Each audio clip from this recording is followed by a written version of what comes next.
Hey everyone, welcome to Nerdarchy, for nerds by nerds. I'm Nerdarchist Ted, and today I'm joined by... Nerdarchy Dave. Oh no! Santa's workshop has been turned into a dungeon!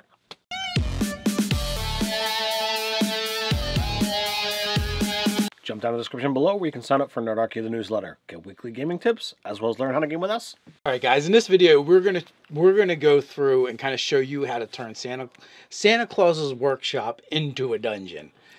Now, I have two ideas of how to run Santa Claus's workshop as a dungeon, or his home in the North Pole, or whatever you want to call it. So there's two premises, two hooks, essentially. But I guess we kind of first, we have to look at, how you got there? Well, that involves the hook, essentially, right? One is, Christmas didn't come, Santa didn't deliver the presents, you're there because you want to know what happened. The other hook is, you're already there and you're in the center of the workshop. So we could go with either one of those.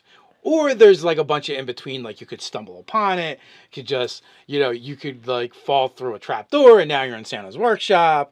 There is a bunch of different ways to go about this. Let's look at, all right. You said you got the good side and you got the naughty side. So which one do you want to talk about first? You know what? We like running for heroes for the most part. The next one will be great. The second one will be great if you got murder hobos in your game or any evil PCs, I think. All right, so we're going to go with the good idea. Whether you've stumbled upon it, whether you went looking for it and found it, however you got there, you got there. Now, what is in Santa's workshop? Now, there's a couple ways you could go with this, and I will make this real easy, and I am a big fan of stealing all the things. You could literally take the Santa Claus movie, Santa Claus 2 specifically I'm thinking of. Not 3 where Jack Frost comes in and takes over things. And not 1 where he first becomes Santa, but 2, right? So Santa has this problem, he doesn't have enough time, so he creates basically a Santa golem. Or at least the elves do. But he goes a little haywire and takes control of everything. And starts marking everyone off as naughty. Well, maybe he didn't come because he marked everyone off as naughty, and Santa Golem has taken over the workshop, and he's actually enslaved. He's enslaved all of the elves and is making them make, I don't know, unfun things or something. And he's rigged the whole place up as one big death trap. And you have to get in. The culmination of this adventure is getting through the Santa Workshop death trap, freeing the elves and freeing Santa Claus and stopping evil Santa Golem. So now, I would say you got to make a change here. Either you take the concept of Santa having elves, and they are frost elves or whatever have you, and they are elven sub-race that work for him, or you go more with the theme of what Santa's elves are, and they're really gnomes. Well, what I would really say is you go back and watch the Nerdarchy video where we D&Di's Santa's elves. There's a link somewhere. Click it. So, all right, inside you can do all kinds of stuff. And depending upon how you want to thematically have your, let's call them elves, are they the ones that they physically make everything? Are they doing it through magic? Are they doing it by physically crafting it? Or are they more mechanical and they've got this big construct that actually creates the toys for them and they kind of sit back and watch and monitor and what have you, and what's gone wrong? Is the machine gone crazy? Have they gone crazy? Has what either have made gone crazy? I recently ran a thing in Santa's workshop, and I took a 3rd level party into Santa's workshop, and the toys that were made were attacking the players.